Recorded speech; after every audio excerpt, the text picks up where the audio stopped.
To bring in B next, who is from Liverpool John Moores University and is also a sessional lecturer as well and on the branch committee. So it's quite a lot of the questions coming up are from people talking about their terms and conditions. Michelle is on Facebook is saying, great comments by John. I'm now self-employed and have almost no help. Government needs to look after everyone, but it isn't. And then Elena saying, at our university, Unite reps have been asking for installation of hand sanitizers in all buildings weeks ago. Management didn't find it necessary. Now they're calling on UCU to help sort out the chaotic transfer to online teaching. Over and over again, it's profit over safety and people. And this is particularly pertinent for casual workers. How do we defend the gains we've made during the strike? So Bea, welcome, and you've got about 4 minutes, and I'll wave the hand when we get there, okay? Great, thank you, and thanks to all the other panelists who've already kind of mentioned some really important points around precarity and casual work. So yeah, I'm based at John Moores University. I've been employed there on various sessional contracts since 2012. While doing my PhD part-time, which I've just finished, thankfully. So I guess sort of coronavirus obviously is a completely unprecedented, stressful and frightening time for everybody. And as John and Mark have both noted, you know, although the Chancellor's offered some reassurances in terms of salary for some workers, for many people, freelancers and casually employed workers, it is really still, there's a lot to worry about there.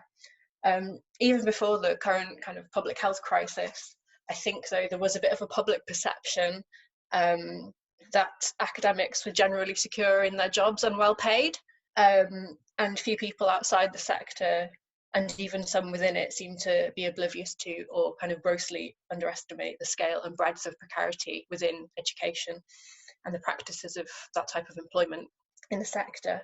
So really, we need to mobilise now and generally much more strongly, and it's been great to see over the last year or so with the various strikes, more and more casually employed workers getting involved and being really vocal, but we need to keep building that, because at the end of the day, casualisation is a huge barrier to diversity and inclusion in the sector. It's keeping, you know, people that could make really important contributions out. I suppose just for people that maybe aren't as familiar with what casual work is like, many people obviously who are participating tonight will be, but some might not be. So what do we do and how might this impact us? So we do almost everything you can think of in academia, from giving lectures to tutorials, seminars, lots and lots of marking, recruitment stuff. We take students on field trips, we give pastoral support, and sometimes we even get asked to lead modules. So, you know, we are full kind of academics, although lots of people see us not as. We publish, we do research, all of the stuff that everyone else is expected to do. But we don't have secure salaries, and we don't know when our next job might come along, which means that obviously it's very difficult to plan for the future in terms of kind of short-term, long-term, planning for family, for retirement. We don't get access to the same sorts of funding pots, resources, information and training as a lot of our colleagues do, which is a huge barrier. And basically, a lot of us, I think, don't feel that we're full members of the academic community. As just kind of picking up on health and safety, like everyone else at the minute, I don't think I certainly haven't had a risk assessment for working at home. My laptop's currently perched on a pile of books, and I'm using this novelty banana as a wrist rest to help with my rapidly developing repetitive strain injury, which isn't very good.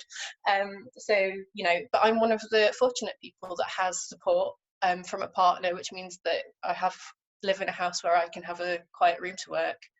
But lots of people are not in that kind of fortunate position. I know I'm going to have to mark something like 50 essays next week, and if I had to do that sat in my bedroom, that would be quite difficult in a number of ways.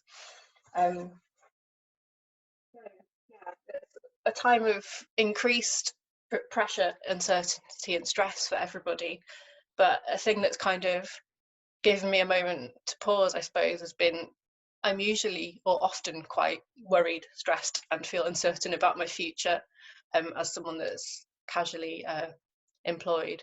So fortunately, haven't until the last kind of few months, not to sound too glib, been completely worried about